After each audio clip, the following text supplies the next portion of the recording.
Hey guys, tonight we begin with the brutal, absurd, and very real world of medieval duels, where the phrase settling things like men meant risking death over a chicken, a spilled drink, or a badly aimed insult. So, before you get comfortable, take a moment to like the video and subscribe, but only if you genuinely enjoy what I do here. And let me know in the comments where you're tuning in from and what time it is for you. It's always fascinating to see who's joining us from around the world. Now, dim the lights, maybe turn on a fan for that soft background hum, and let's ease into tonight's journey together. So, someone in your village accuses you of stealing their cow. Or maybe they say you insulted their honor or worse, question their lineage. In medieval Europe, there were a few ways to handle this. Option 1, talk it out like reasonable adults. That never happens. Option 2, challenge them to a duel. Now we're talking. This is trial by combat. The preferred legal method of settling disputes when paperwork was scarce and tempers were not. The concept was noble in theory. Let two parties fight it out. And the winner is obviously telling the truth because God would never let a liar win a sword fight. Spoiler. God stayed out of most of these. The rules, if we can call them that, were hazy at best. In some places, you were supposed to use the same weapon, swords, axes, or clubs, depending on the social class and how fancy the occasion was. In others, it was less about standardization and more about enthusiasm. You could show up in a full suit of armor while your opponent had nothing but a boiled leather vest and optimism. The setting not quite the cinematic jewel atop a misty cliff. It was usually a muddy field, a town square, or whatever patch of land was flat enough for swinging things. Occasionally, spectators gathered, not for fairness and just for entertainment. And these fights were not elegant. Forget graceful fencing or Shakespearean monologues. Medieval duels were awkward, sweaty, and exhausting. Two people clanking around in heavy gear, wheezing through metal grills, hoping the other one slipped in the mud first. Interestingly, you didn't always have to kill the other person. If they surrendered, maybe with a loud uncle or just by groaning into the dirt, the duel could be over. But if they didn't, well, the fight might continue until someone stopped moving convincingly. Oh, and yes, there were documented cases of women dueling men, sometimes with modified rules, like the man fighting from a pit while the woman stood above with a club, which sounds weird, but at least someone was trying to level the playing field, literally. Let's rewind to the early medieval centuries when legal systems were more of a polite suggestion and less of an actual framework. If someone accused you of stealing a pig, insulting their honor, or being secretly French, you didn't hire a lawyer. You sharpened something pointy and asked God to take sides. Thus entered the elegant institution of trial by combat, where truth was determined not by facts, but by whoever could swing a sword without immediately falling over. It started with Germanic tribes like the Franks, who believed that the gods, and later God with a capital G, would never let an innocent man lose a fight. You could lie, cheat, and maybe have 3 goats too many.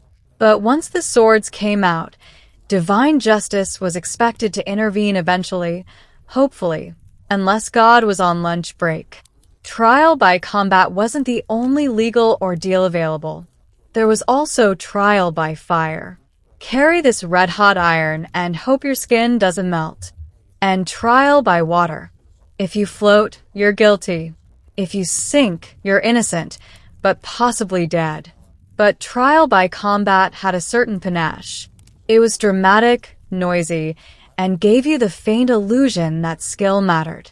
Over time, the concept became so popular that it started showing up in actual law codes. The Lex Alimorum and Lex Salica, basically the medieval equivalent of my uncle wrote this down, so it must be legal, spelled out that if someone calls you a liar and you're feeling especially confrontational, you may challenge them to a duel. Please bring your own weapons and try not to embarrass your ancestors. By the 12th century, trial by combat had worked its way into feudal courts. Nobles used it to resolve land disputes, marital accusations, and anything else that required a dramatic ending. There were rules, kind of.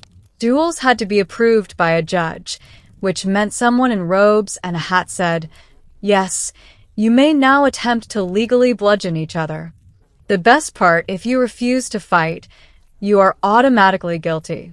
So, your choices were pick up a weapon and pray for divine assistance or go directly to jail or worse, back to peasant life.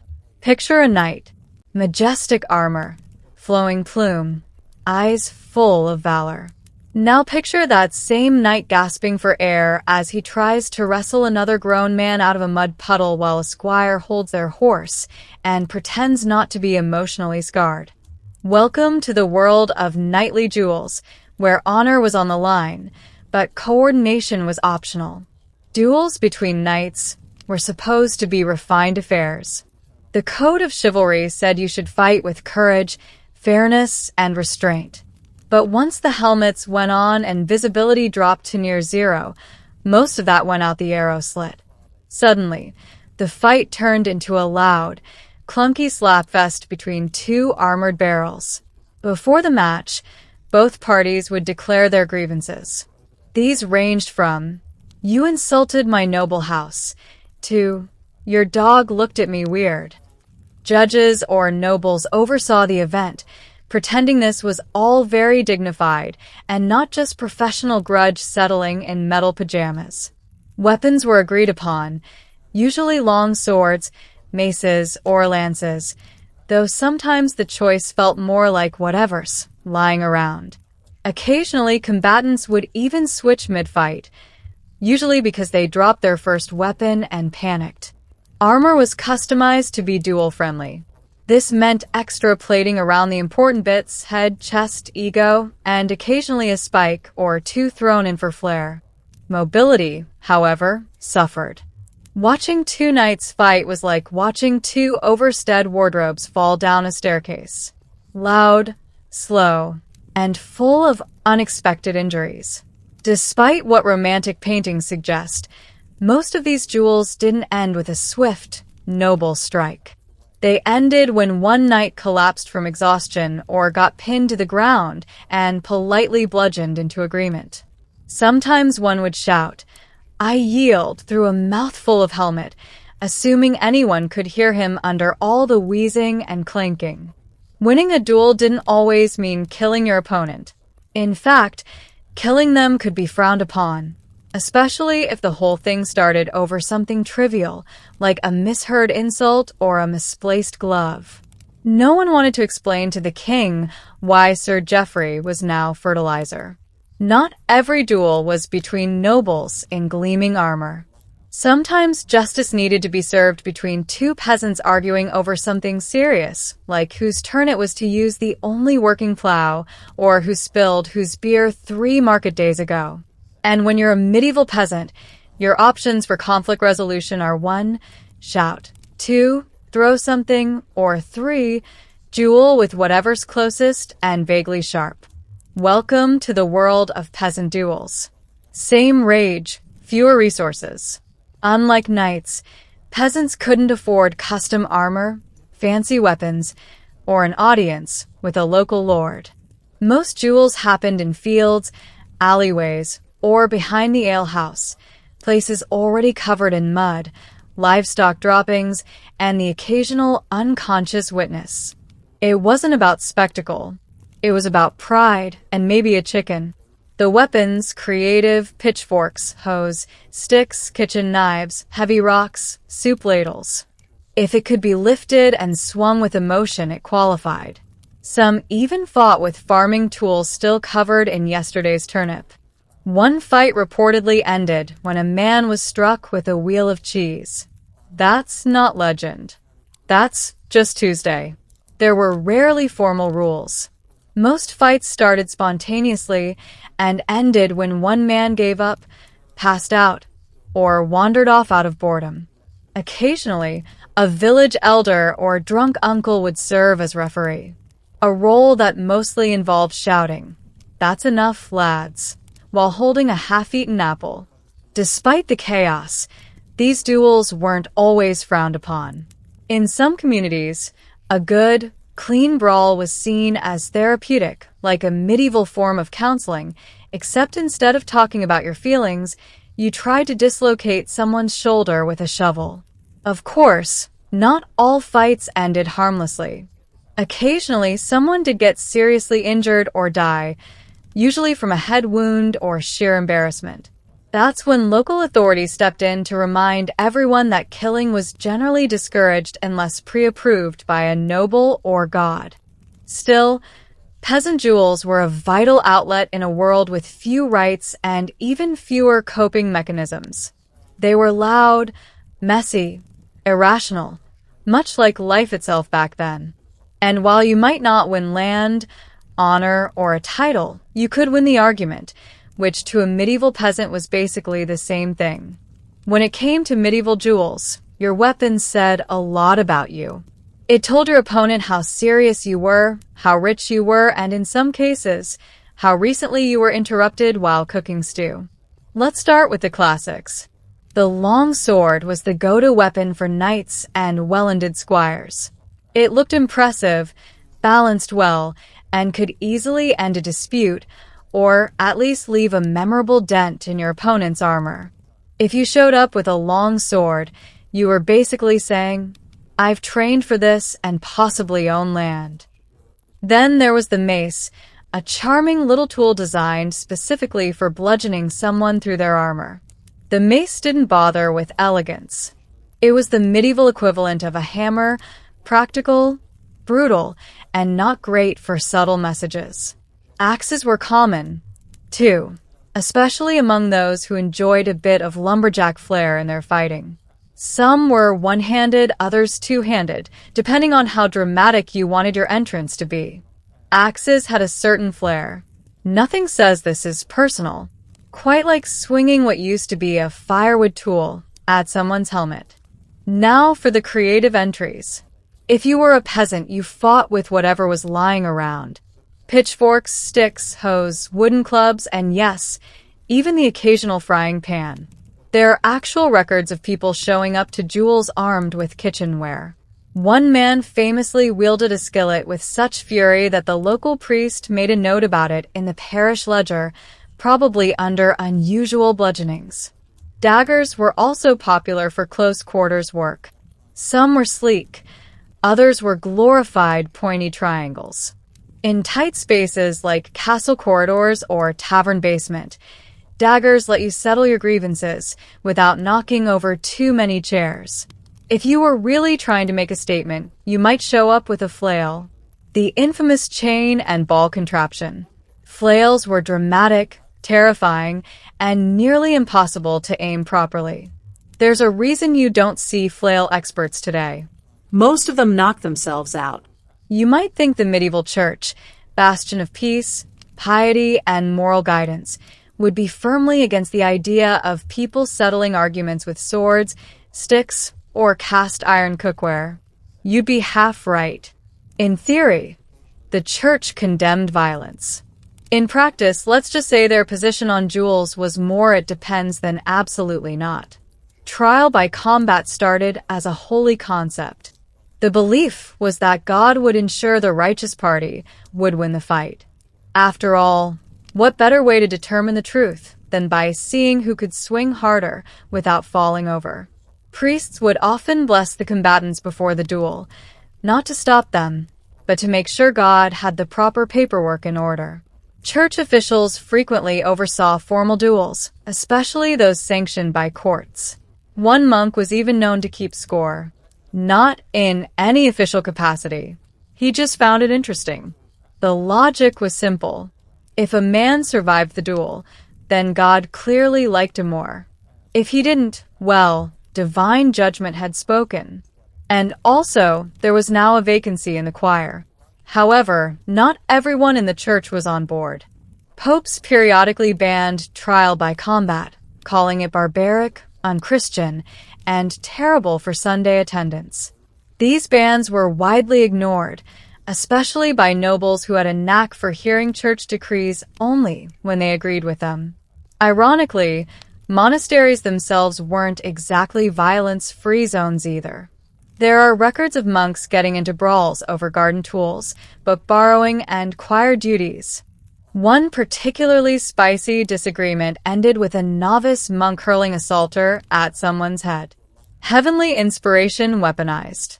The church's real problem with duels wasn't the violence. It was the unpredictability. Sometimes the wrong person won. And nothing ruins divine authority like God backing the guy who smells like ale and hasn't confessed in 6 years. Eventually, as legal systems matured and as people kept bleeding on church property, clergy began pushing for less trial by axe and more trial by witness testimony. But in the meantime, the church kept a cautious distance, close enough to bless the fight, far enough not to get stabbed by accident. Because while forgiveness was eternal, the bruises were immediate. If you think medieval dueling was strictly a boy-only club, think again.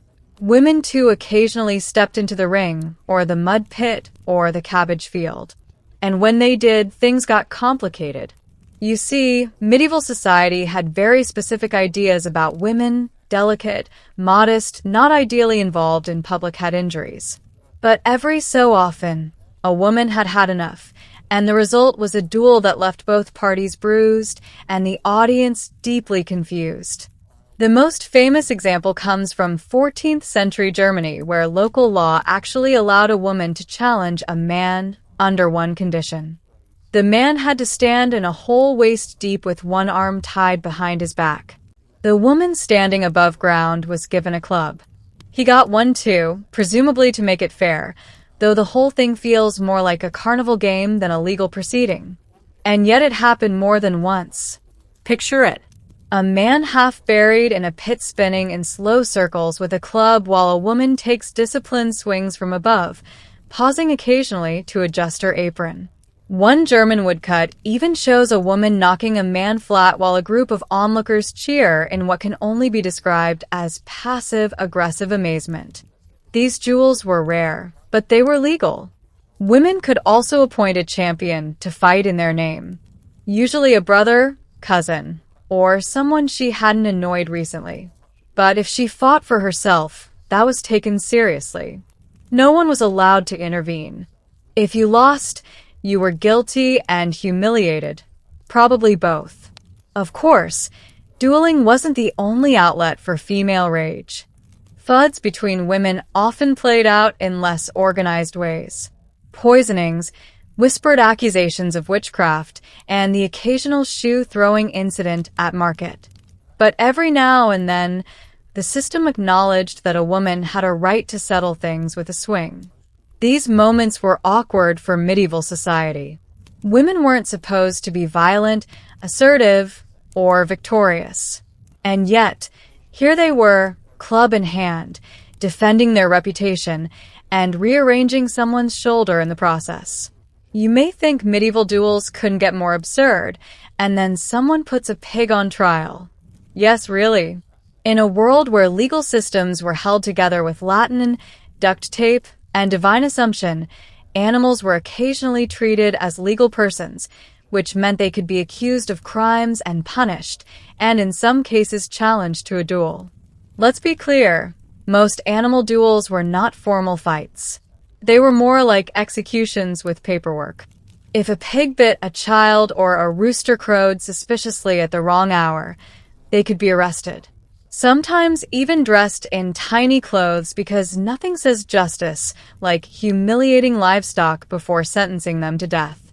But occasionally things escalated into genuine confrontation. In France, one particularly surreal 15th century event involved a man dueling a dog. The dog had allegedly attacked his master and then somehow fled to a monastery for sanctuary because apparently this was an option. The duel was held in a public arena. The man wore full armor. The dog wore fur. The dog won. The crowd cheered. And no, we don't know how the man explained that to his descendants. Then there's the case of trained war animals, horses, mastiffs, even the occasional bear being pitted against criminals in mock combat displays. These weren't really duels in the legal sense, but they were public and violent, and someone always lost, usually the guy not covered in fur and teeth. Why all this? Well, in the medieval mind, the world was a carefully balanced moral order. If a person could sin, so could a pig. If a man could stand trial, why not a goat? And if justice involved violence, then anything with limbs was fair game. Was this justice? Not exactly. Was it symbolic? Apparently. Was it weird? Absolutely. These cases are rare, but they weren't satire. They're documented in court records drawn in medieval manuscripts and discussed in serious theological debates. Somewhere a monk once had to decide whether a donkey was acting under demonic influence or just having a bad Tuesday. Of all the ways medieval people tried to prove a point with sharp objects, jousting or dueling on horseback was arguably the most theatrical. It was part sport, part ritual, part one hope my helmet fits, and entirely based on the idea that two men charging at each other with lances would somehow reveal the truth. Jousting was mostly the domain of knights. You needed a horse, armor, a squire or two, and the kind of financial stability that let you risk spinal injury for entertainment. In other words, not your average village lad with a shovel and a grudge. The format was simple. Two knights rode at each other from opposite ends of a tilt, a long wooden barrier, and tried to knock each other off using long, heavy lances. The goal was to hit your opponent squarely, ideally breaking your lance dramatically while staying upright. The secondary goal was to not fall off your horse like a sack of mail. Despite the pageantry, it was still a duel, and people got hurt. Concussions, broken bones, and the occasional impalement were part of the fun. One knight even got a splintered lance tip lodged through his eye and into his brain. He rode another 100 feet before falling off, because medieval dignity demanded you finish your round before collapsing. There were rules, lots of them. You could only aim for certain parts of the body. Killing someone wasn't encouraged, but also not entirely discouraged, depending on the audience. And your horse had to be trained, armored, and preferably not in a bad mood. Some duels on horseback weren't for sport, though. In certain disputes, especially among nobles, mounted combat was a genuine method of settling legal matters. Think courtroom drama, but with hooves and significantly more screaming. Of course, not everyone was graceful. Horses panicked. Riders dropped lances. Occasionally, someone forgot to lower their visor and got a face full of wood. The spectacle might have looked noble, but most just ended with someone being helped off the field by a team of worried squires and one deeply judgmental stable boy. Somewhere between law, blood sport, and accidental theater, duels quietly evolved into one of medieval Europe's favorite pastimes. Because if there's one thing the medieval crowd loved more than miracle plays and public executions, it was two angry men hitting each other in the name of honor, while everyone else chewed on roasted turnips. By the 13th century, duels weren't just about resolving disputes. They were events. Villagers would gather. Nobles would invite guests. Merchants sold snacks. Sometimes there was even music. It was less grievance settlement and more medieval fight night. Duels drew all social classes, from peasants standing in the mud to lords in velvet, trying not to look too excited. Clergymen were there, too, officially to pray, unofficially to place bets. After all, God moves in mysterious ways, but sometimes he moves in favor of the guy with the better footwork. It wasn't uncommon for duels to be held in large open areas, town squares, castle courtyards, or special dueling grounds. Temporary stands were built, beer flowed, bread was thrown, occasionally at the fighters, and when the fight started, the crowd watched every swing, grunt, and misstep with rapt attention. A clean hit drew cheers. A dramatic tumble got gasps, and if someone lost a finger, well, you'd better believe that story lived on in taverns for the next 6 winters. The entertainment value wasn't just in the violence. It was in the characters. Some duelists had reputations. The bold young squire, the grizzled war veteran, the guy who once fought a goose and lost. People came for the drama, the spectacle, the possibility that someone might trip over their own sword and become a local legend. Occasionally, fights were so underwhelming that the audience turned on both participants. Booing was involved. Tomatoes if in season.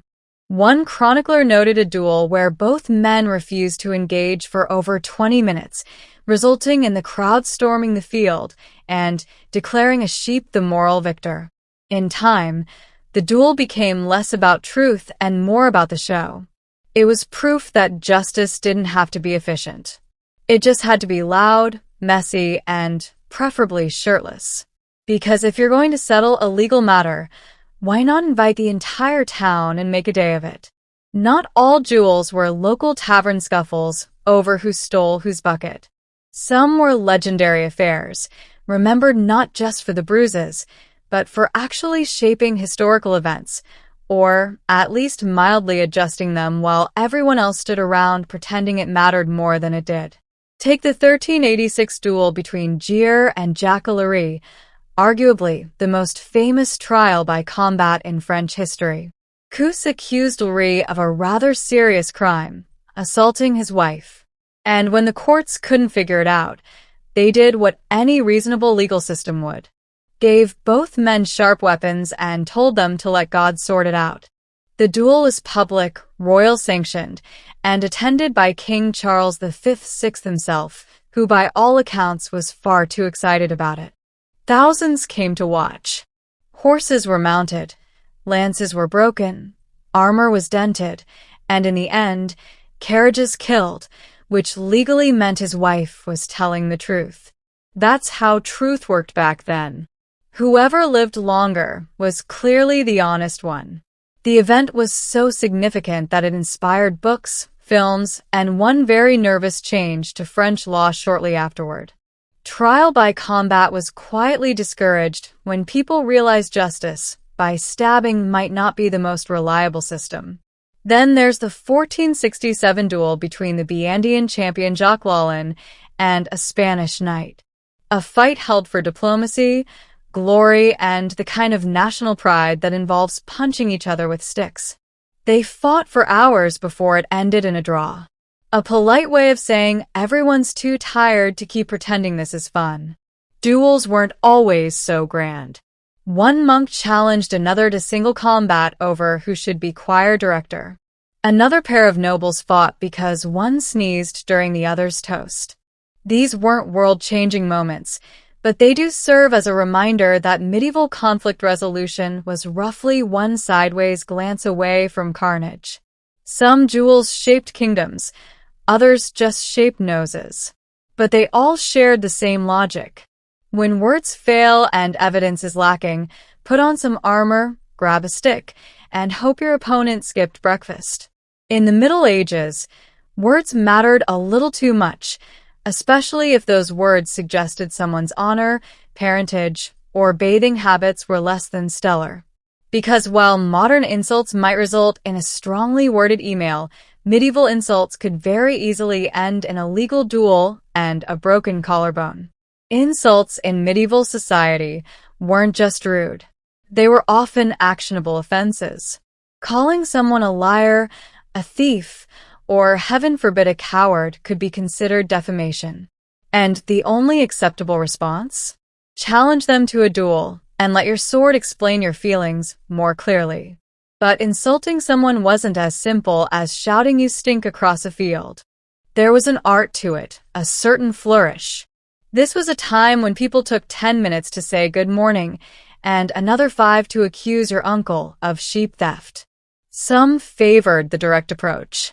A classic insult might sound like, "You are a knave and a scoundrel, unworthy of your title and your trousers." Others preferred the poetic route, accusing rivals of being spawn of a flea-bitten essay or lower than the worms beneath the dung heap. The more syllables, the better. Nobles had their own version of verbal warfare. Instead of yelling, they wrote passive-aggressive letters in elaborate calligraphy, carefully insulting one another's courage, fashion, or genealogy, then sealing it with wax and sending it on a horse. Truly the most elegant form of pre-fight trash talk. And if things escalated, as they always did, a formal challenge was issued. Sometimes in writing, sometimes in front of witnesses, a glove might be thrown. A goblet might be overturned. One gentleman even slapped his rival with a fish, which sounds silly until you realize it probably still had teeth. Interestingly, refusing to respond to an insult was sometimes worse than the insult itself.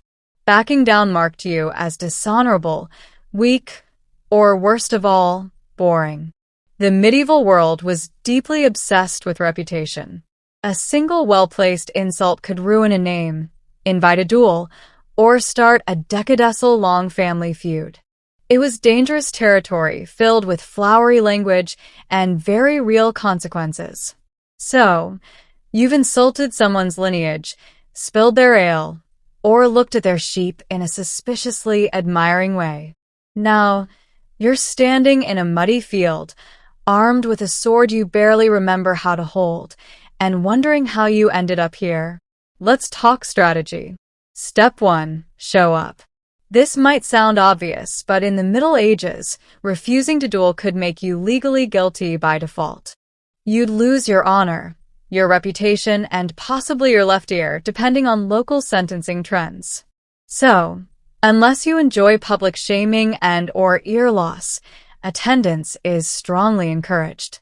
Step 2. Size up your opponent. Are they armored like a walking pantry? Are they already sweating through their visor? Are they nervously praying or quietly muttering something that sounds like a last will and testament? Great. You're either in trouble or about to become a legend.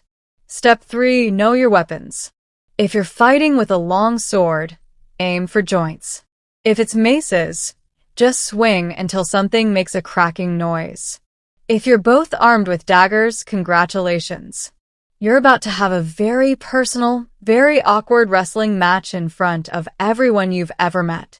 Step 4. Use psychology. Shouting random words can be surprisingly effective. One knight once screamed turnips before charging. His opponent hesitated just long enough to get flattened.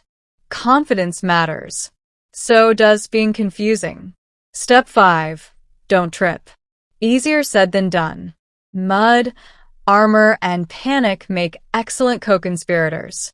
Falling flat on your face in the first 30 seconds of combat guarantees a place in local history as a cautionary tale. And finally, if you're going to lose, lose memorably. Shout something dramatic. Swing with flair. Make your final move so ridiculous that ballads are written about it. One man once threw his sword and yelled, "To the moon with you." It didn't help him win, but children sang about it for weeks, because while winning earns you honor, losing with style earns you immortality, or at least a few exaggerated stories at the tavern. In the end, dueling wasn't just about victory. It was about pride, performance, and giving the audience something to talk about, preferably not your funeral. By now, you might be under the impression that duels were all about honor, fairness, and dramatic exits. But sometimes, more often than anyone wanted to admit, duels were less about justice and more about getting rid of someone conveniently while looking very noble about it. Welcome to the darker side of dueling, legalized murder, now in ceremonial wrapping. Let's say you're a nobleman. You've got a rival. He's richer, louder, and his falcon is clearly better trained. You can't just assassinate him. That's univilized. So instead, you provoke him into a duel. Maybe you insult his wife's embroidery. Maybe you accuse him of watering down his wine. Eventually, he gets mad enough to challenge you, or you challenge him. Either way, someone's not coming back from this, and it's all perfectly legal.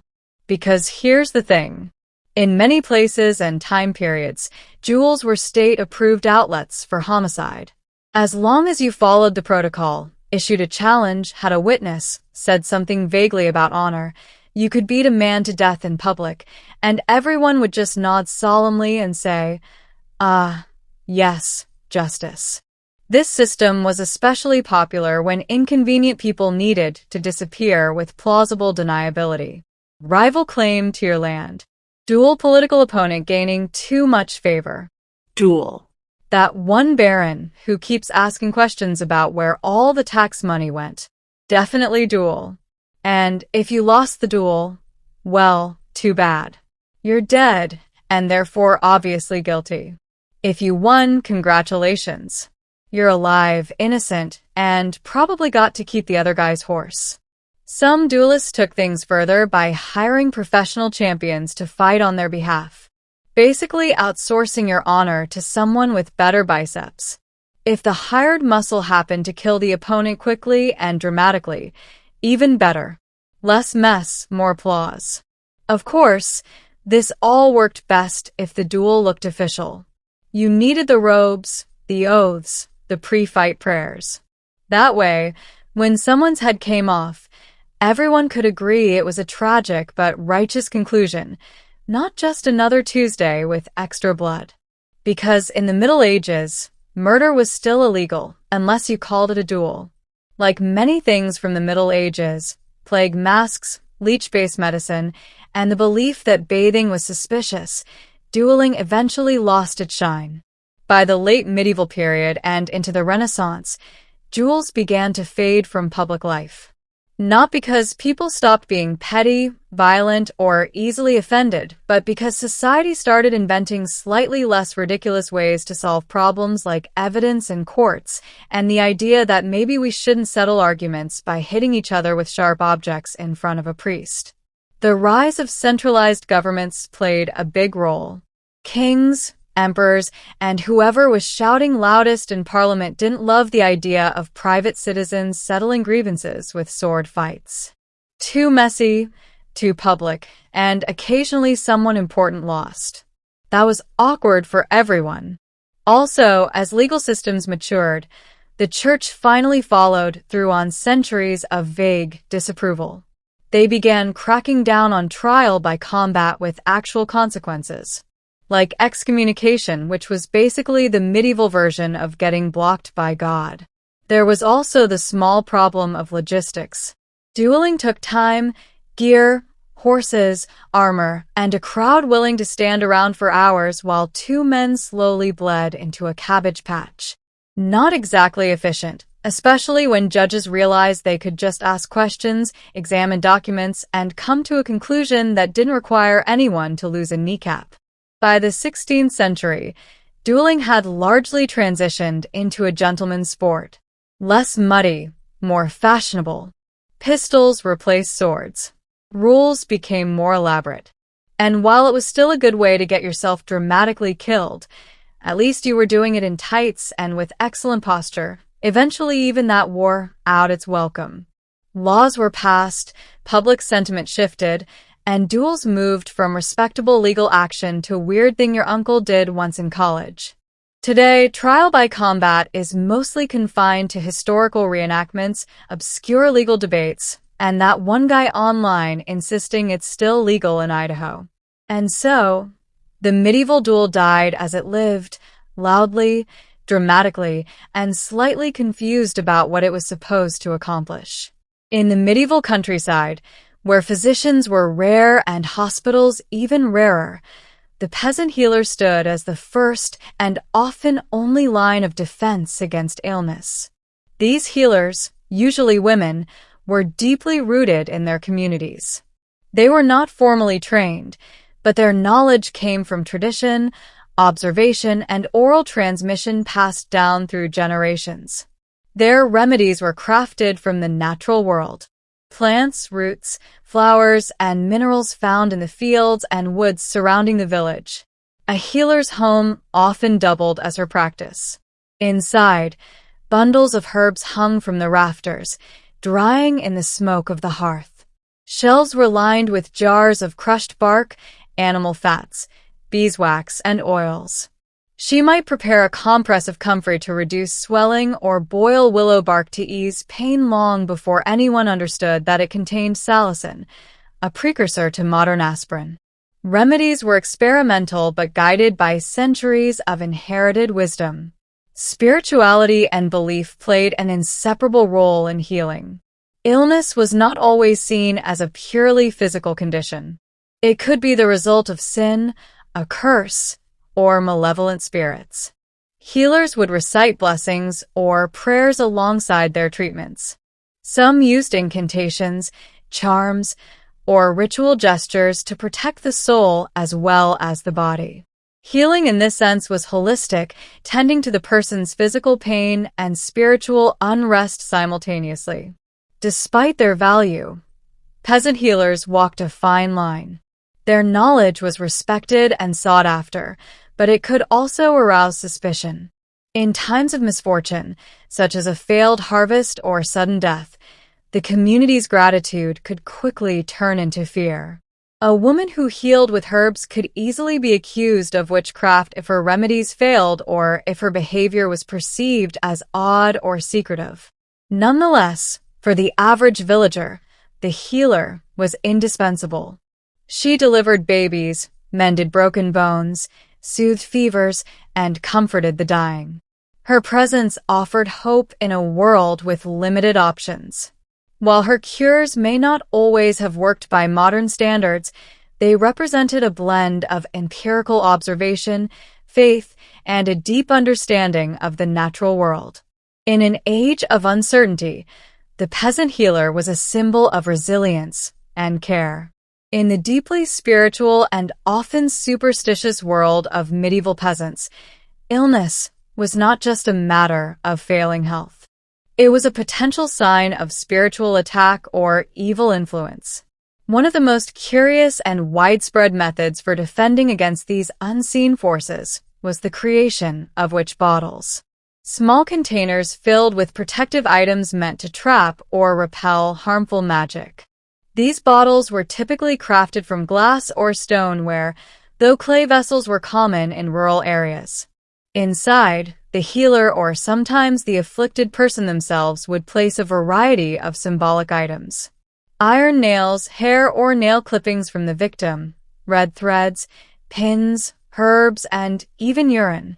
The urine was believed to attract the attention of the witch responsible for the affliction. And once she was lured in, the sharp or rusty contents of the bottle would wound or trap her spirit, rendering her powerless. After being prepared, the witch bottle would be buried upside down near the entrance of a home, under the hearth, or beneath the threshold. Placement was key. It had to intercept dark forces before they entered the household. If illness persisted or worsened, another bottle might be made or the original might be dug up, altered, and re-aerated with stronger ingredients. These objects were not rare. Across medieval Europe, especially in England and Germany, archaeologists have uncovered hundreds of them, often still sealed, their contents untouched for centuries. Their presence is a quiet testament to the fears that haunted the minds of everyday people. The fear that sickness came not only from cold weather or dirty water, but from curses, jealousy, or unseen spiritual warfare. In tandem with witch bottles, peasants sometimes hid apotropaic marks, symbols carved into doors, lintels, or walls to ward off evil. These could include circles, pentagrams, or the interlaced letters VV invoking the protection of the Virgin Mary. Such signs were not mere decoration. They were silent guardians protecting families from illness and misfortune. Though they may seem strange now, these practices reflect a worldview where illness and health were deeply entwined with belief. For the medieval peasant, to be protected physically meant being protected spiritually, and that meant taking no chances with the forces beyond sight. For medieval peasants, nature was not just the backdrop to daily life. It was the pharmacy, the healer's library, and the silent teacher. When illness struck, those who worked the land turned to it for relief, relying on generations of accumulated knowledge about which plants helped and which ones harmed. In a time when formal medicine was inaccessible and often misunderstood, herbs were among the most trusted allies.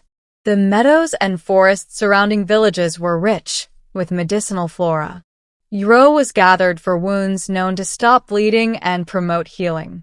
Chamomile soothed upset stomachs and helped with sleep. Mugwort was burned to ward off illness or used in picuses for aching joints. Nettle, despite its sting, was boiled into teas that relieved joint pain and encouraged urination, flushing the body of what they called bad humors.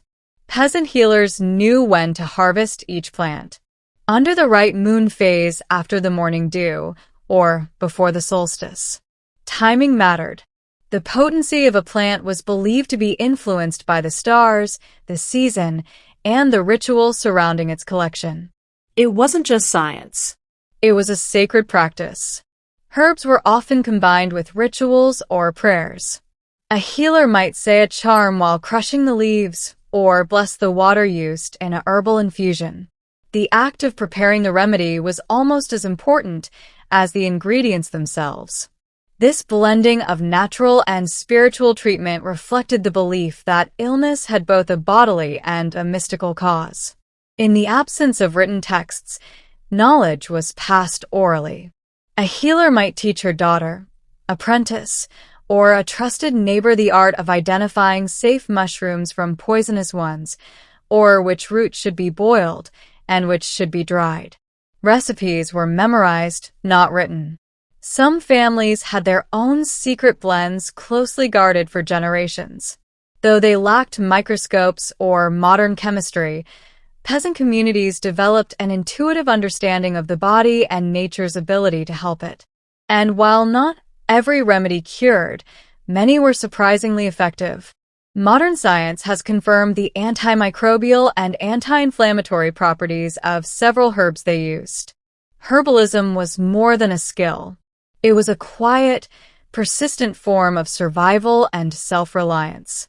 In the shadow of plagues and poor harvests, a bundle of dried plants could mean the difference between hope and despair. Not all medieval peasant remedies were based on herbs and prayer.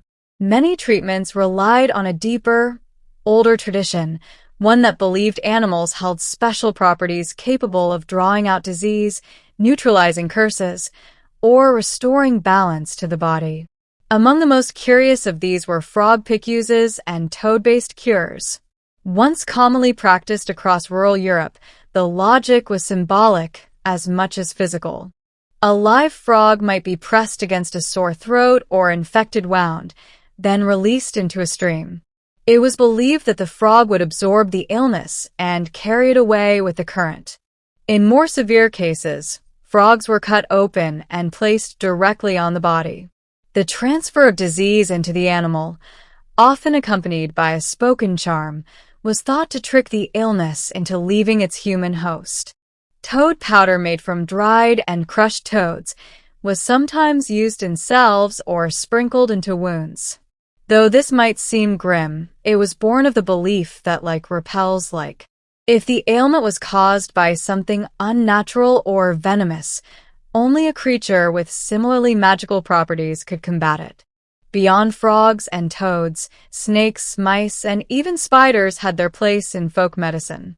Spider webs, for example, were used to bind wounds and promote clotting, something modern science now acknowledges as mildly effective due to the presence of vitamin K in the silk. Mice boiled in milk were fed to children with persistent coughs. Snake skins were worn around the neck as talismans against fever. These treatments weren't random. They were embedded in a worldview where disease was seen as something external, something that could be transferred, expelled, or warded off using symbolic replacements. In a time when infections could spread rapidly and treatment options were limited, even the most unorthodox cure was worth trying. Animals were also believed to offer clues to a person's health. If a dog refused to lie near someone, or if a cat avoided a child's bed, it was a sign that death might be near. Conversely, a bird tapping at the window could mean recovery or, in some cases, divine warning. In the absence of certainty, peasants trusted the signs nature gave them. Their world was filled with quiet rituals, small gestures, and the enduring hope that somewhere within the body of a frog, a cure might be hiding. In medieval peasant life, the sky was not merely a source of light and weather. It was a guiding force that influenced everything from planting crops to treating disease. Health was thought to rise and fall in rhythm with the movements of the moon, the stars, and the changing heavens. To heal the body, one first had to understand the sky.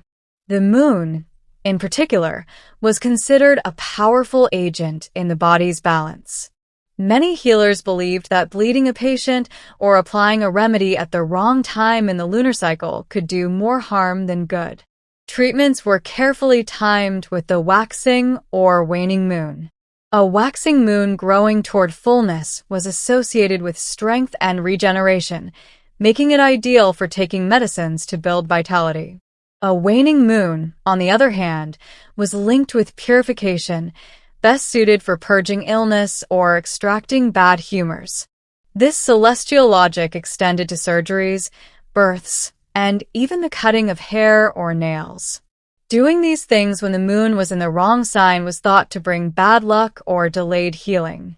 The body, like the land, was seen as a vessel tuned to nature's rhythms, and the moon was its clock. Beyond the moon, astrology played a subtle but persistent role. Though full horoscopic readings were more the domain of the educated elite, peasants were often aware of basic star signs and planetary influences. A healer might consult an almanac or rely on local law to determine when Mars was ascendant, often avoided for bloodletting due to its fiery and violent nature, or when Venus, associated with moisture and fertility, could favor healing. The zodiac man, a popular illustration found in medieval calendars and manuscripts, showed which parts of the body were ruled by which zodiac sign. Aries ruled the head, Taurus the neck, and so on. Healers might use this figure to decide when and where to treat a patient or whether to wait until the stars were better aligned. While today such ideas may seem distant, for the medieval peasant, they provided order in a world of uncertainty.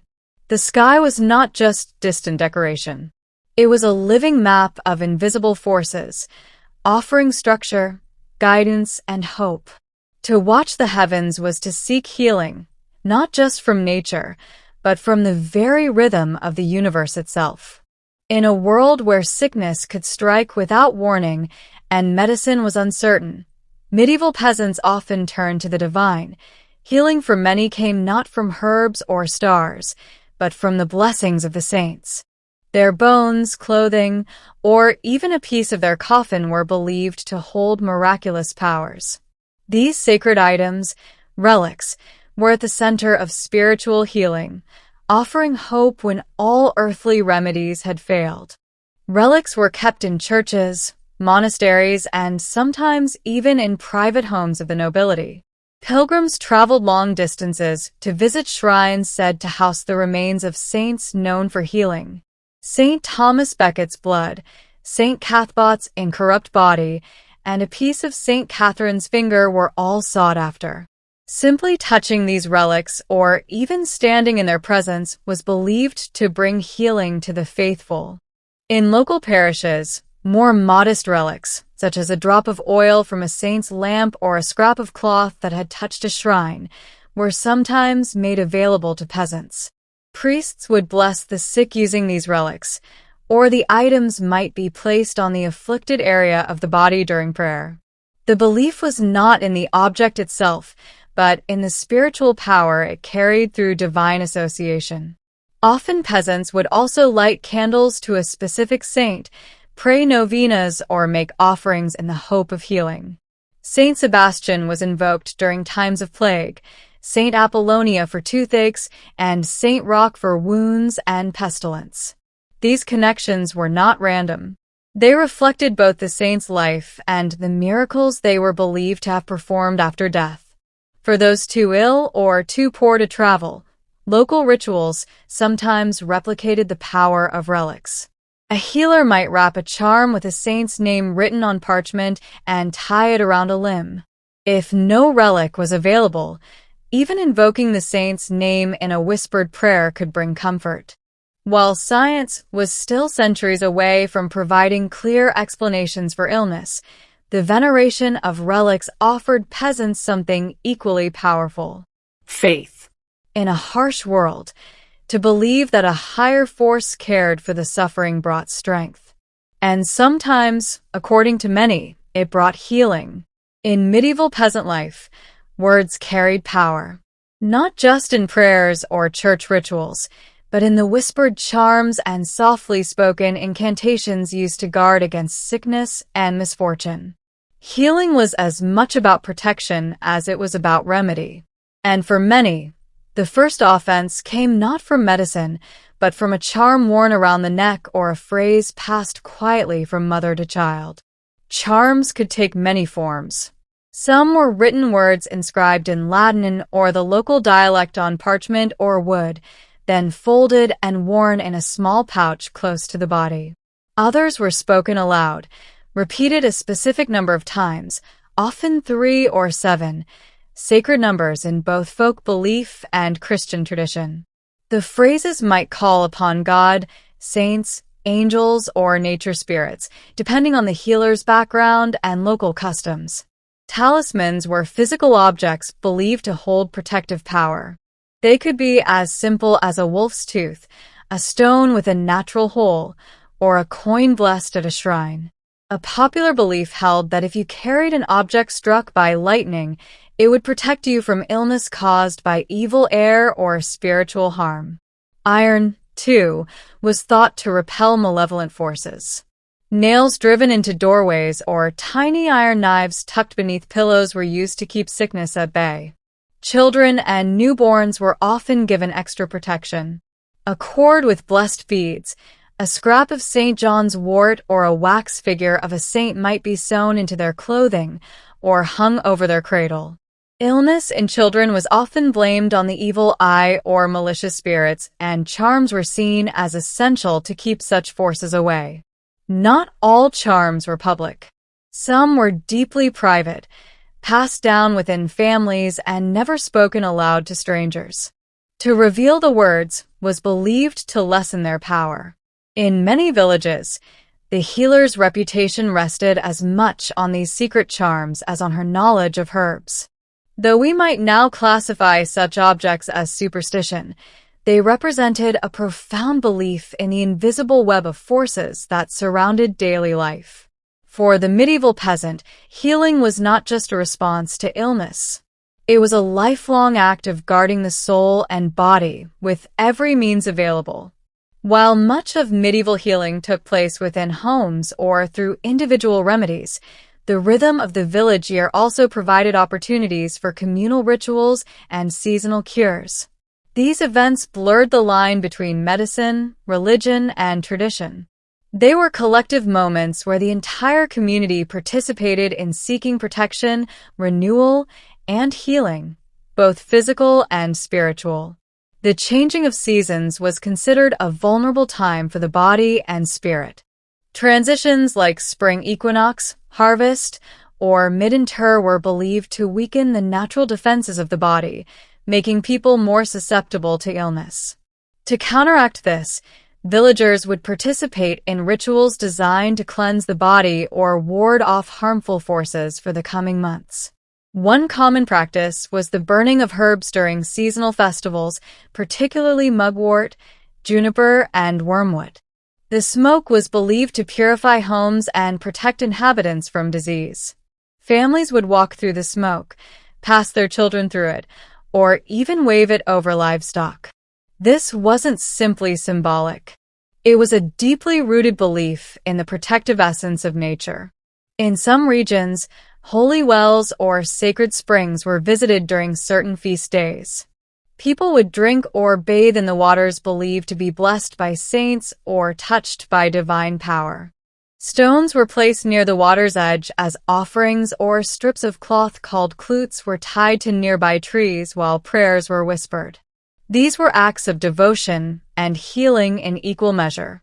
Feast days of healing saints, such as Saint Blay, known for protecting throats, or Saint Hildegard, associated with health and herbal knowledge, were marked by special masses and blessings. Sick members of the community might receive holy water or be anointed with oil during these times. In some villages, entire households would walk around the parish boundaries, reciting protective prayers to safeguard their land from disease and misfortune, a tradition known as beating the bounds. These communal acts helped reinforce both spiritual protection and social cohesion. When sickness was a constant threat, healing wasn't only an individual pursuit. It was something to be shared, celebrated, and safeguarded together. In a world where survival often depended on the strength of the village, these rituals offered a powerful reminder that health, like faith, was something best nurtured in community. In the world of medieval peasants, healing was never just a question of survival. It was also a delicate dance between what was accepted by the church and what risked being condemned as heresy. For all their reliance on charms, herbs, relics, and prayers, peasants also lived in fear that stepping too far outside accepted norms might invite accusations of witchcraft. This fear was not unfounded. Many village healers, particularly women, found themselves caught between reverence and suspicion. A woman who could ease childbirth or cure fevers might be praised one year and denounced the next. If a recovery failed, or if a neighbor's cow died soon after a remedy was given, whispers could grow into charges. Misfortune had to have a reason, and when it struck, the healer's power became a convenient target.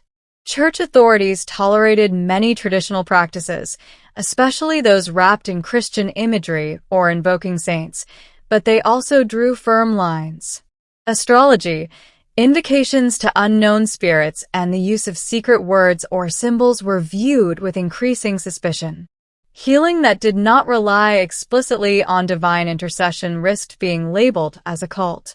The line between folk medicine and forbidden magic was not clearly defined, and it often shifted with the politics of the time. Witch trials, while not yet at their later peak, did occur in the later Middle Ages. Healers were sometimes accused of having made pacts with dark forces, or using their knowledge to curse rather than cure. Some were subjected to questioning, public penance, or worse. Others simply faded into silence, choosing to no longer share their remedies out of fear. And yet, despite these dangers, folk healing endured. Communities still turned to their local wise women and herbalists, still tied ribbons at sacred springs, and still buried witch bottles beneath their doorsteps. Faith and fear coexisted. The church might warn against superstition, but the cry of a feverish child or the spread of illness across a field of laborers made people reach for whatever hope they had. In this fragile balance between heaven and earth, between accepted belief and forbidden knowledge, medieval peasants navigated the mystery of illness with courage. Healing was never just about the body. It was about survival, trust, and belief in a world where the unseen shaped everything. The plague doctor mask remains one of the most haunting symbols of pre-modern medicine. With its elongated beak, dark round eyes, and wax cloak, it has become a visual shorthand for the terror and mystery surrounding the Black Death. Today, it's often used in horror films, costumes, and dark art.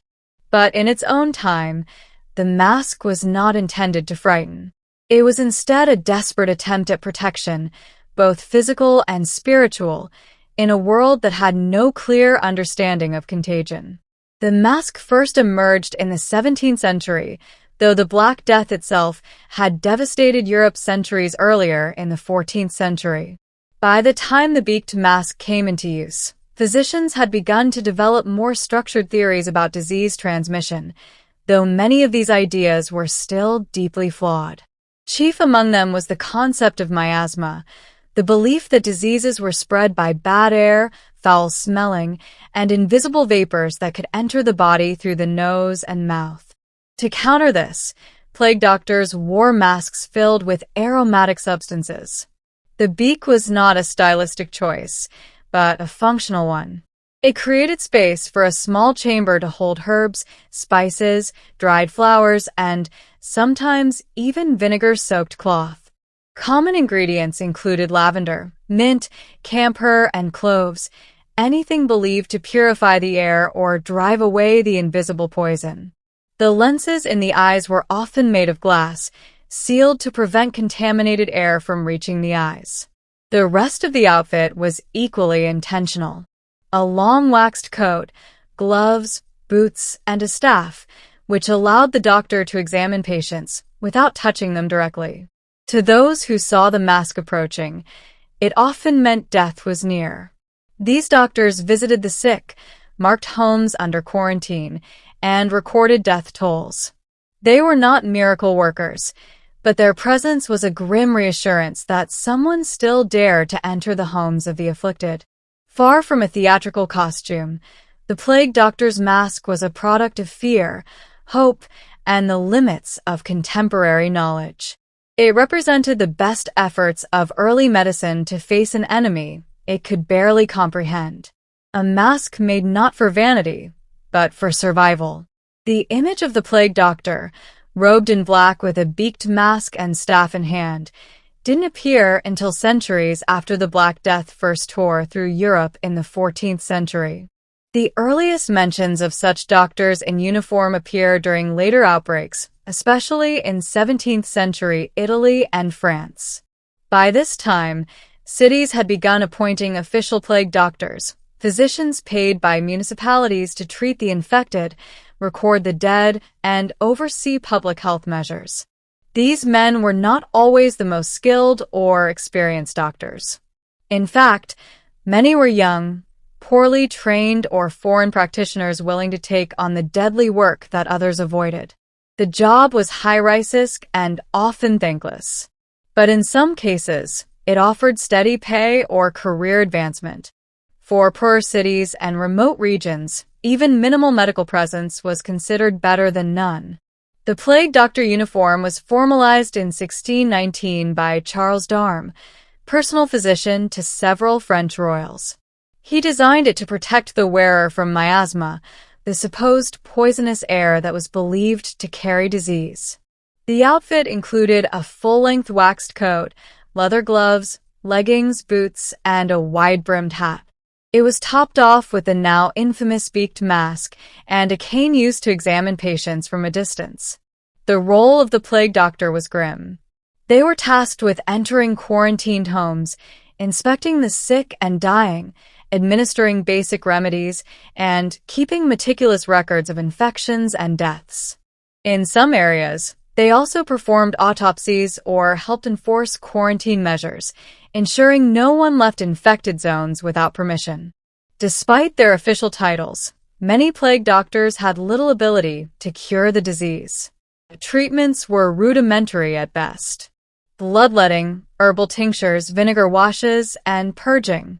Most relied on prevention and documentation rather than recovery.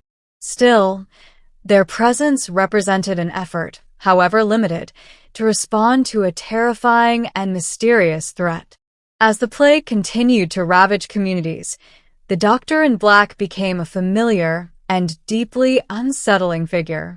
To those watching from their windows, the arrival of a plague doctor was a sign that illness had already taken root. It was a living reminder of both society's vulnerability and its determination to resist. At the core of the plague doctor's mask was the belief in protection through scent and purification. The long beak was not ornamental. It was designed to create space for aromatic substances thought to cleanse the air before it reached the lungs. In an age without microscopes or knowledge of bacteria, disease was widely believed to travel through miasma or bad air.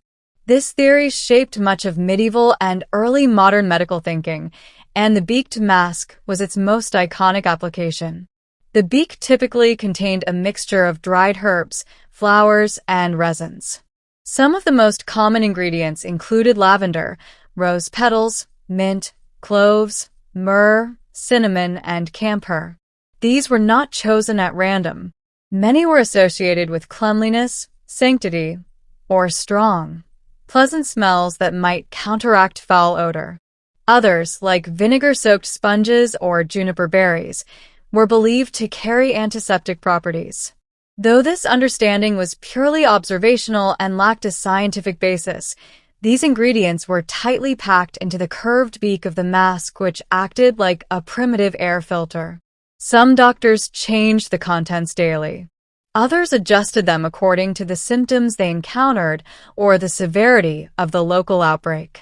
The idea was that by breathing in purified air, the doctor could avoid infection. The reality, however, was more complicated. While it's easy to dismiss this practice as misguided, it's important to recognize its logic within the context of the time. The miasma theory, though flawed, was based on consistent observation. Foul smells often accompanied disease and decay. In many cities, death followed where the stench was strongest. The mask, therefore, was both a medical tool and a form of psychological armor, a barrier against a terrifying and invisible enemy. In some cases, these herbal mixtures may have provided minor relief. Certain herbs, like clove and thyme, do have antimicrobial properties. Others may have helped soothe the doctor's nerves or mask the overwhelming stench of death. But the beak was never truly a barrier to infection. It was a hopeful gesture in the face of overwhelming uncertainty. Despite its limitations, the beaked mask remains one of the earliest examples of protective gear in medical history.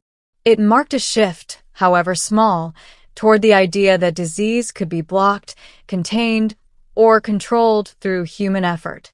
While the beaked mask is the most recognizable part of the plague doctor's attire, it was only one component of a carefully constructed uniform designed to protect the physician from exposure. Every element from the hat to the boots served a specific purpose rooted in the prevailing theories of disease transmission, especially the belief that illness could spread through touch and corrupted air. Plague doctors wore a long waxed cloak made of leather or heavy canvas, often coated in animal fat or wax to repel bodily fluids. The cloak covered the body from neck to ankle and was sometimes sealed at the sleeves to prevent contamination from reaching the skin. Underneath, multiple layers of fabric provided insulation and a further barrier. Thick gloves protected the hands, while tall leather boots shielded the legs and feet from contaminated surfaces. Covering the head was a wide-brimmed hat, often made of stiff material or leather. This hat not only completed the look, but also served to distinguish plague doctors from the general public, a necessary feature in a time of fear and chaos. The hat identified the wearer as a medical official, allowing them access to quarantine zones and patient households. Perhaps the most overlooked part of the uniform was the staff. Usually made of wood and measuring several feet in length, the staff allowed the doctor to maintain physical distance. It was used to lift the clothing of patients, examine wounds, check for signs of life, or even signal instructions to those nearby. In some cases, it served as a symbol of authority, helping doctors enforce quarantine measures or clear a path through crowds. The full ensemble, when worn together, created a complete physical barrier between the doctor and the outside world. Though its effectiveness against disease transmission was limited since the real culprits, fleas and bacteria, were unknown, the uniform did offer a level of psychological reassurance both to doctors and the communities they served. In the midst of widespread panic, the uniform established order and protocol, creating the appearance of control in the face of an invisible threat. It also marked a turning point in medical history, the beginning of personal protective equipment centuries before the germ theory of disease would finally rewrite the rules of medicine. Though plague doctors were often portrayed as figures of authority and knowledge, the reality of their medical practices was far more uncertain. Without an understanding of bacteria or viruses, treatments were based on humoral theory, miasma, and long-standing medical traditions inherited from classical antiquity. As a result, much of what plague doctors prescribed was experimental, symbolic, or rooted in hope rather than science. The most common medical explanation for illness at the time was the theory of the four humors: blood, phlegm, yellow bile, and black bile. Disease was believed to occur when these fluids were imbalanced. So many treatments focused on restoring equilibrium. This led to the widespread use of bloodletting either through the application of leeches or the cutting of veins. Patients were also given emetics to induce vomiting or laxatives to purge the system. Herbal remedies played a significant role. Doctors and healers turned to plants such as angelica, sage, rosemary, and garlic believed to possess purifying or strengthening properties. These herbs were prepared as infusions, picuses, or powders and administered orally or applied directly to swellings. Some patients were instructed to drink vinegar and rose water while others burned herbs in their homes to cleanse the air. Infected swellings known as buboes were sometimes lanced and drained, though this procedure often led to secondary infections. Another common method was to place a pigeon or toad on the buboes under the belief that the animal would draw out the poison. In extreme cases, hot irons were applied to the sores, a desperate and painful attempt to sterilize the disease. Treatments varied not only by region but also by the status of the patient. Wealthier individuals might receive more attention and a wider range of remedies, while the poor were often left with basic interventions or prayer. Despite these efforts, recovery was rare once the plague had taken hold. Most of the treatments offered limited or no real benefit, and many may have even hastened death. Still, the work of plague doctors represented an early attempt at organized public health response. Their presence gave structure to chaos and embodied the belief, however imperfect, that something could be done in the face of overwhelming loss. As plague swept through towns and cities, the primary goal of authorities was not just to treat the sick, but to prevent the disease from spreading further. This led to the development of early public health strategies, and at the heart of them was quarantine. The word itself comes from the Italian quarantine, meaning 40 days, a reference to the period ships were required to remain anchored outside ports before passengers and cargo could enter. Plague doctors often played a direct role in enforcing quarantine measures. They inspected the sick, identified houses with infections, and ordered the sealing of buildings. A marked house, sometimes with a painted red cross or a warning nailed to the door, was a sign that no one inside was allowed to leave. Food and supplies would be passed through windows, if at all. These households became islands within their own communities, surrounded by silence and fear. Entire neighborhoods could be cordoned off. City gates were locked and travel between regions was heavily restricted. In Venice, one of the first official quarantine stations, or lazarettos, was established on an island in the lagoon.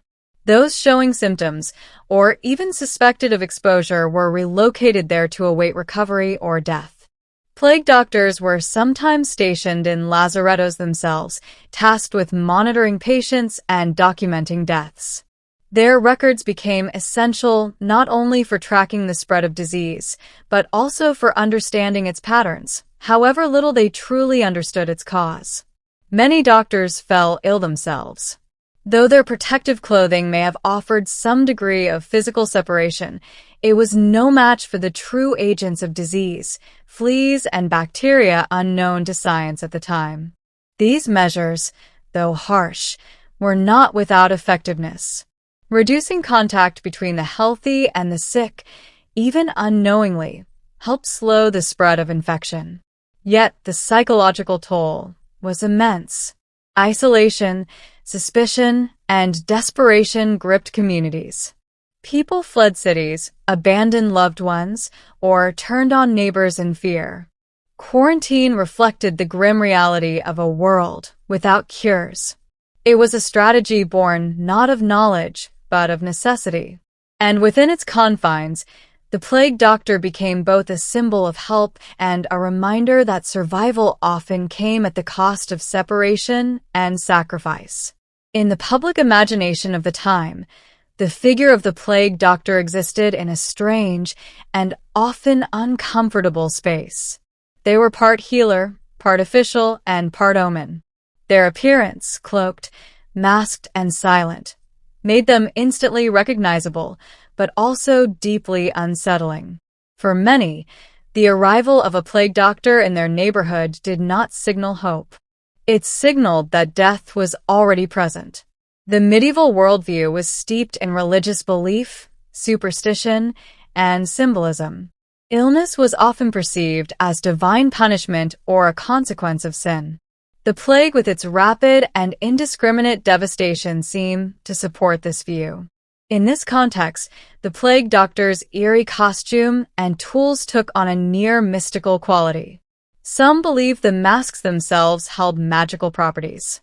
Others feared that plague doctors could bring disease rather than cure it. Rumors abounded. Some whispered that plague doctors collected souls, not patients. Others believed they practiced forbidden arts or that they were immune to the disease through secret knowledge or dark pacts. The fact that doctors rarely entered homes without full covering and often avoided speaking to the sick directly only deepened the fear and mystery surrounding them. Yet in times of desperation, communities still turned to them. A plague doctor's visit was feared, but their absence was worse. For all their strange attire and limited methods, they represented the only structured response to an otherwise invisible and terrifying threat. To receive a visit from a plague doctor meant you had not been entirely abandoned. Art and literature from later centuries would solidify the plague doctor's image as one of Gothic horror. The beak mask became a symbol of death and dread long after its use had ended. Even today, its image appears in festivals, horror fiction, and popular media, not as a figure of medical aid, but as a harbinger of fear. This duality of healer and omen reflected the era's blurred lines between science, superstition, and faith. In the eyes of the people, plague doctors walked a thin line between protection and prophecy, between medicine and magic. They were witnesses to catastrophe and symbols of a fragile human response in the face of forces they could neither fully see nor fully understand. Today, the image of the plague doctor has taken on a life of its own. It is instantly recognizable. The long curved beak, black cloak, and vacant glass eyes. But this powerful symbol, so often associated with medieval times, is largely misunderstood and often inaccurately placed in history. Contrary to popular belief, the iconic plague doctor mask did not originate during the first great wave of the Black Death in the 14th century. The most recognizable form of the outfit, the beaked mask and waxed overcoat, was not widely used until the 17th century, particularly in Italy and France during later outbreaks. Earlier physicians treating the Black Death did not wear this kind of uniform at all. In fact, some worked without any protective gear whatsoever, which contributed to their high mortality rates. The plague doctor image we know today was further shaped not just by medicine, but by art and satire. In the 17th and 18th centuries, illustrators began to depict plague doctors in exaggerated fashion, beaks longer than practical, eyes exaggerated for effect, and poses that emphasized their otherworldly presence. These drawings blurred the line between medical documentation and theatrical representation. In time, the image became divorced from its original context. By the 19th and 20th centuries, plague doctors were less associated with actual medical history and more with folk horror, masquerade costumes, and dark symbolism. The Venetian carnival adopted the beaked mask into its traditions, turning it into a figure of spectacle and performance. The haunting mask, stripped of its original function, became a character, part healer, part ghost. Today, the plague doctor appears everywhere, from video games and graphic novels to Halloween costumes and historical dramas. Its popularity stems not just from its strangeness, but from what it represents: a time of fear, confusion, and the human instinct to protect against the unknown. Yet behind the mask lies a real story. One of early attempts at disease control, of lives lost in service, and of the fragile bridge between medieval superstition and modern science. The legacy of the plague doctor is not just in what they wore, but in what they faced: a world without answers and the courage to enter it anyway. Beneath the eerie mask and historical misconceptions, the plague doctor remains a symbol of something far more enduring than fear: human resilience. In an age when science was limited and answers were scarce, these individuals stepped into the heart of the world's deadliest outbreaks, not with certainty, but with purpose. Their tools may have been flawed and their understanding incomplete, but their presence marked a conscious choice to confront danger in service of others. Plague doctors, whether trained physicians or volunteers, often worked in isolation. They entered infected homes, walked streets emptied by death, and documented the toll of epidemics in a time before modern medical infrastructure. They recorded the names of the dead, observed symptoms, and in some cases even conducted early forms of epidemiological study, noting patterns of transmission and rates of mortality. Though they could not stop the disease, they laid the groundwork for future public health practices. Their methods, quarantines, protective clothing, herbal fumigation, reflect a society beginning to grasp that disease could be contained even if it could not yet be cured. In this way, the plague doctor was a bridge figure, one foot in the world of humors, saints, and superstition, and the other in the emerging realm of observation, data, and structured response. Their uniform, so strange to modernize, was the result of a logical system built with the tools and beliefs available at the time. Rather than symbols of ignorance, the beaked masks and wax cloaks were expressions of adaptation. Early imperfect prototypes of the personal protective equipment that would become essential centuries later. Perhaps this is why the image endures. The plague doctor reminds us not only of the horror of pandemics, but of humanity's refusal to surrender to them. Even in an age overwhelmed by death and mystery, people showed up. They experimented, documented, endured, and tried despite the risks, despite the odds. Isabella of France entered the world in the year 1295. Born into one of the most powerful dynasties in Europe, she was the daughter of Philip IVDH, King of France, and Queen Joan of Navarre. Her father was a monarch known for his cold efficiency and strict control over his realm, earning the nickname Philip the Fair, not for kindness, but for his pale complexion and stern, symmetrical features. Isabella's childhood was shaped by courtly formality, dynastic expectation, and the subtle warfare of diplomacy. Raised at the Capetian court, Isabella received an education befitting a royal daughter. She was trained not only in languages, piety, and etiquette, but also in statecraft. She learned early that her life would not be her own. It would be a tool of alliance, a piece on a much larger political chessboard. That opportunity arrived early. By the time she was 12 years old, Isabella was betrothed to Edward II of England, heir to the Plantagenet throne. This union was no romantic pairing. It was a strategic move to calm tensions between France and England after years of territorial disputes and rival claims. The marriage, sealed in 132, was meant to secure peace. Instead, it would eventually ignite one of the most dramatic chapters in English royal history. Isabella left France and crossed the Channel to marry Edward in 138. Though still a young girl, she entered the English court with poise and dignity.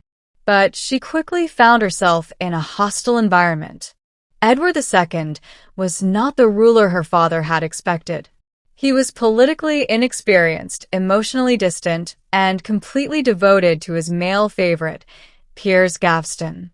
Isabella, though young, recognized immediately that she had been set aside. In the early years of her marriage, Isabella played the beautiful queen. She bore children, including the future Edward III, and performed her ceremonial duties. But beneath the surface, she was watching, learning, and waiting. Her intelligence, political instinct, and loyalty to her French lineage would one day drive her to challenge the English throne itself. Isabella's story was not one of quiet obedience. From the beginning, it was clear this was a queen born not to be ruled, but to rule. In the early years of Isabella's queenship, her position was more symbolic than influential. Despite her royal blood and her marriage to the King of England, Isabella was largely marginalized at court. Her husband Edward II was openly infatuated with his favorite Piers Gaveston, a charismatic and ambitious nobleman. Their relationship, though never formally defined, was clearly more than political. Edward lavished titles and gifts upon Gaveston, at times at the expense of Isabella herself. This public favoritism humiliated Isabella. Gaveston was granted precedence over the Queen at official events, and her own household expenses were sometimes neglected while her husband funded his companions' indulgences. To many in the English nobility, this behavior was not only offensive, it was dangerous. They viewed Gaveston as a corrupting influence on the king, and Isabella's growing isolation as a potential liability. Yet Isabella did not act rashly. She observed. She waited. Though still a teenager, she understood court politics and the value of patience. Her royal lineage gave her quiet influence. Her father, Philip IV, remained a powerful presence across the Channel. When English nobles finally forced Edward to exile Gaveston in 138, it was partly through appeals to Isabella's injured dignity. But Edward soon brought Gaveston back, igniting further conflict. The tension reached its peak in 1312 when a group of nobles captured and executed Gaveston without royal approval. Though Edward mourned his friend, Isabella's status began to improve. The court had learned that unchecked royal favoritism could fracture the realm, and Isabella emerged from the crisis as a more central figure. Over the next decade, however, Edward repeated his mistakes. After Gaveston's death, he turned to new favorites, the Despencer family, particularly Hugh Despencer the Younger. The cycle of favoritism, resentment, and political instability resumed. Isabella, once again pushed aside, watched the realm spiral into conflict. But this time, she would not remain silent. Isabella had learned from the court's betrayals and her husband's weaknesses. She was no longer the quiet girl from France. She was a mother, a queen, and a strategist. And she was beginning to understand the full extent of her influence, not just in England, but across Europe. What began as exclusion was about to become revolution. By the year 1325, Isabella's marriage had become a battleground. Her relationship with Edward II had long deteriorated, and his continued devotion to Hugh Despencer the Younger had pushed the kingdom to the brink of rebellion. The Despensers were not merely royal favorites. They were power brokers, enriching themselves while punishing the king's enemies. Nobles were disinherited. Executions were carried out, and entire families lived in fear of Despencer vengeance. Isabella, like many, had been stripped of her lands and influence. In a decisive moment, Isabella left England for France under the pretense of a diplomatic mission. Her brother, Charles IVth, now sat on the French throne after the deaths of their older siblings. Charles had his own quarrels with Edward over territory in Gascony, and Isabella was tasked with smoothing relations, but once she arrived, she refused to return. What had begun as a royal errand transformed into self-exile and a calculated move toward resistance. Isabella took a bold and unprecedented step. She refused to return to England while Hugh Despenser remained in power. She claimed that she feared for her life, citing the tyranny of the Despensers and her husband's indifference. Her refusal was a scandal, but it was also a masterstroke. For the first time, a queen consort was openly opposing a reigning king and gaining allies as she did so. While in France, Isabella struck up a powerful alliance with Roger Mortimer, an English noble who had fled Edward's wrath. Their connection was initially political, but soon became personal. Whether their romantic relationship had already begun is unclear, but by the time they joined forces, their interests were inseparable. Together, they began gathering support from disaffected English nobles and French allies. Isabella also had another race, her son, Edward of Windsor, the heir to the English throne. She insisted he join her in France, away from his father's influence. The boy's presence gave her legitimacy. She was not simply a disgruntled queen. She was the mother of the future king acting to protect the crown from tyranny. From exile, Isabella began to build a revolution. She was no longer just resisting Despenser. She was preparing to remove a king. By the autumn of 1326, Isabella of France had transformed from an exiled queen into a political force preparing to overthrow the King of England. With Roger Mortimer at her side, she secured financial backing, troops from sympathetic French nobles, and promises of support from disaffected English lords. At the center of their cause stood young Edward of Windsor, her son, and the rightful heir to the throne. His presence gave the entire campaign a veneer of legitimacy. It was a mother restoring the crown to its proper future, not simply a queen taking revenge. In 1327, Isabella and Mortimer launched their invasion, landing on the Suffolk coast with only a modest army. But what they lacked in numbers, they made up for in momentum. As they advanced, they encountered little resistance. The English people, weary of Despenser tyranny and royal mismanagement, welcomed them. Nobles and knights defected in droves. The political tides had shifted, and Isabella's gamble had paid off. Edward II, abandoned by many of his supporters, fled westward with Hugh Despenser, but their retreat was short-lived. They were captured by forces loyal to Isabella near Nath in Wales. The king was imprisoned, and Hugh Despenser the Younger was put on trial for treason. His execution was swift and brutal, intended to signal the end of a corrupt era. With the Despensers removed and Edward under guard, Isabella faced a difficult question: what to do with a living king? Though deposition was rare, it was not without precedent. In January of 1327, Edward II was formally forced to abdicate in favor of his son, now Edward III, a boy of just 14. The coronation was carried out with dignity, but it was clear who held the real power. Isabella ruled as regent alongside Mortimer, governing England in the young king's name. It was an extraordinary turn. A woman who had once been sidelined and humiliated now held the reins of an entire kingdom. But victory brought its own dangers. Power once seized must be maintained. And while Isabella had overthrown one king, she now found herself facing the expectations and scrutiny of an entire realm.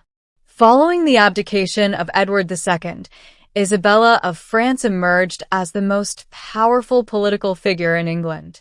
Although her son Edward III had been crowned king, he was still a boy. Isabella ruled as regent, sharing authority with her close ally and companion, Roger Mortimer. Together, they exercised royal power with a level of control that rivaled monarchs in all but title. Initially, Isabella's regency was well received.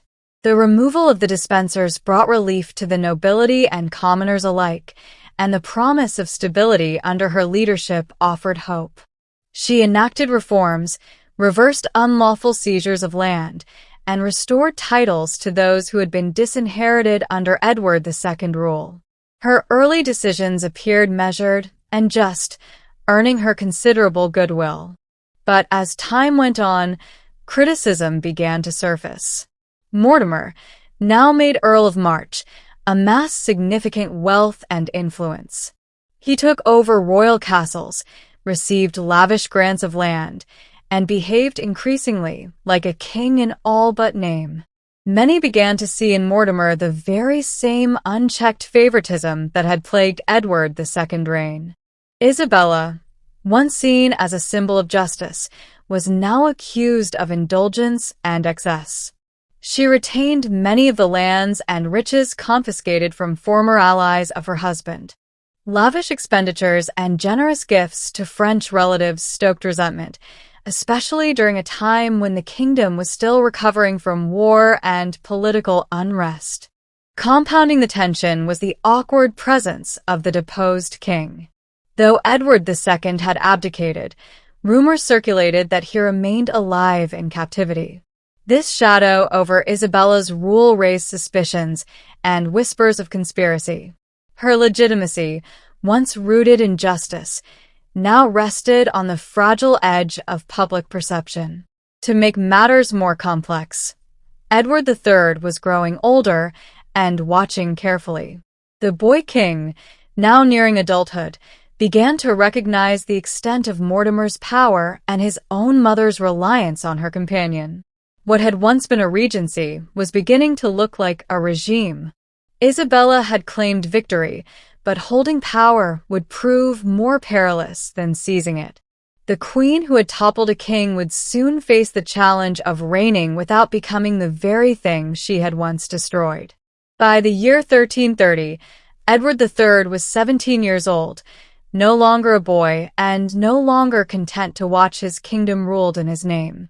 Though he had been crowned king 3 years earlier, real authority remained firmly in the hands of Isabella and Roger Mortimer, who continued to rule England with increasing boldness. Mortimer had grown arrogant, adopting the privileges of kingship without its title, and Isabella supported him unwaveringly. But both failed to recognize how quickly the tide was turning. The nobility, once grateful for the removal of the dispensers, now viewed Mortimer with suspicion and disdain. His accumulation of wealth and land, his harsh treatment of political rivals, and his central role in foreign and domestic policy made him many enemies. Behind the scenes, young Edward began to gather support from those who wished to see Mortimer's influence ended, and the king assumed full power at last. The turning point came in the autumn of 1330, when Edward launched a secret coup.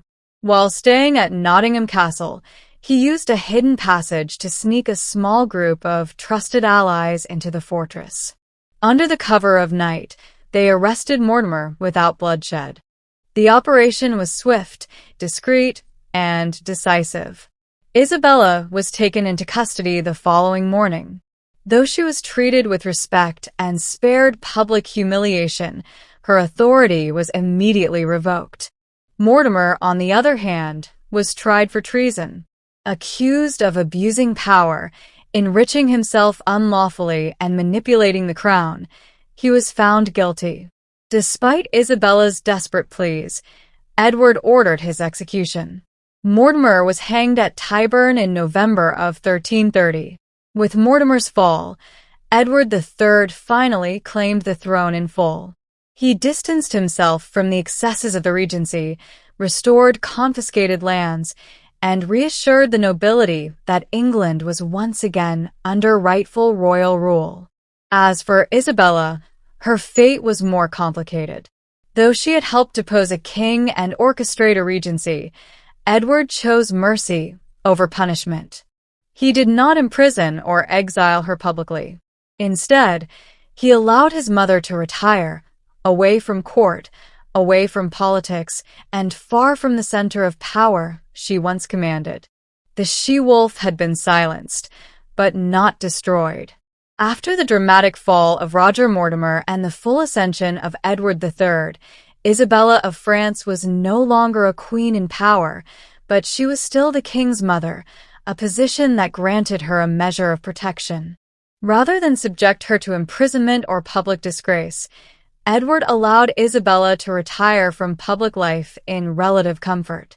It was not punishment in the traditional sense, but it was exile nonetheless, a quiet removal from the stage she once dominated. Isabella was settled at Castle Rising in Norfolk, a fortified manor house surrounded by vast estates. There she lived under a sort of gentle supervision. Though she retained a portion of her wealth and status, she no longer wielded political influence. The court moved on without her, and her name slowly faded from royal decrees and chronicles. The woman who had ruled England through ambition and force now lived surrounded by gardens, servants, and silence. Despite this retreat from power, Isabella was not entirely abandoned. She received regular visits from family, including her son, Edward, who ensured she lived in comfort. Records show she maintained a small court of her own and engaged in acts of charity, religious devotion, and patronage of the arts. Her reputation, however, remained controversial. Some viewed her as a queen betrayed by circumstance. Others saw her as a traitor who had overstepped the bounds of royal decorum. In truth, Isabella's retreat was both a loss and a reprieve. The political world she had once navigated with such precision had turned against her, and her removal may have spared her the fate that many others in similar positions had suffered. Unlike Mortimer, she lived. Unlike Edward II, she kept her dignity. Her silent exile allowed her to rewrite the final chapters of her life, not in rebellion, but in reflection. For over 2 decades, Isabella remained at Castle Rising. She outlived many of her enemies and saw her son grow into one of England's most powerful and respected monarchs. But she never returned to court, never again played a role in policy or statecraft. She had stepped into history with fury and brilliance. Now she waited for it to settle. Isabella of France's life was marked by dramatic turns. Queen, exile, regent, revolutionary. Her nickname, the She-Wolf of France, captured the fierce reputation she earned for her unyielding will and political cunning. Yet her legacy is far more complex than a simple label suggests. Isabella was a woman ahead of her time, a royal who refused to accept marginalization and instead used her intelligence and connections to influence the fate of kingdoms. Her actions led to the deposition of her husband Edward II, a rare and controversial move in medieval Europe. In doing so, she challenged traditional gender roles and reshaped the monarchy. Her regency demonstrated that a queen could wield power effectively, even in a male-dominated society. She managed alliances, negotiated with nobles, and navigated international politics with skill. Though her partnership with Roger Mortimer ultimately ended in downfall, Isabella's initial rule brought much-needed stability after years of turmoil. Despite this, history has often judged her harshly. Many chroniclers portrayed her as manipulative and ruthless, focusing on her personal relationships and ambitions rather than her political achievements. These portrayals reflect the biases of their time, which struggled to reconcile strong female leadership with medieval ideals of womanhood. Modern historians, however, have begun to reassess Isabella's role, recognizing her as a key player in the shifting landscape of 14th-century Europe. Her story sheds light on the complexities of power, gender, and survival in a turbulent era. It also reveals the precarious balance a queen had to maintain between loyalty to family and political necessity. Beyond politics, Isabella's life was a tale of personal sacrifice. Her marriage, once a political alliance, became a source of betrayal and hardship. Her exile was a quiet end for a woman who once shook kingdoms. Yet she endured. Isabella's legacy lives on not only in history books, but in cultural memory as a symbol of resilience, ambition, and the relentless pursuit of justice in a world stacked against her. The she-wolf may have been feared and vilified, but she remains undeniably one of the most fascinating figures of medieval history. Isabella of France spent her final years away from the political turmoil that had once defined her life. Living at Castle Rising in Norfolk, she devoted herself to religious contemplation, charity, and maintaining her household with dignity. Though her time as a queen and regent had ended, she remained a figure of significance, a royal mother, a former ruler, and a woman who had dared to challenge kings. Her relationship with her son, Edward III, remained respectful but distant. By the time of her death in 1358, Edward had firmly established himself as one of England's most formidable monarchs. He had restored the power of the crown, expanded English territories, and led the country into a new era. While Isabella had retreated from public life, her influence lingered in the very fabric of Edward's reign. Isabella's story is not merely one of scandal and rebellion, but also of survival and transformation. She navigated a treacherous world of shifting alliances, betrayal, and expectations placed on women of royal blood. Her ability to wield power, often in opposition to the men around her, left an indelible mark on English and French history. Her nickname, the She-Wolf of France, while initially intended as a term of derision, has come to symbolize her fierce determination and political acumen. Isabella's legacy challenged contemporary notions of female weakness and passivity. She demonstrated that even in the rigid hierarchies of medieval society, a woman could be a decisive actor shaping the course of history through both strategy and will. Today, Isabella is remembered as a complex and compelling figure.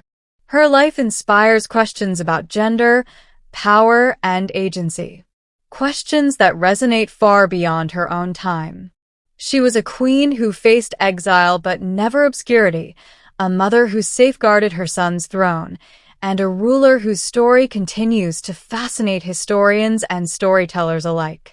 In the end, Isabella of France's life was a testament to resilience, a legacy of a queen who, despite immense challenges, carved her name into the annals of history.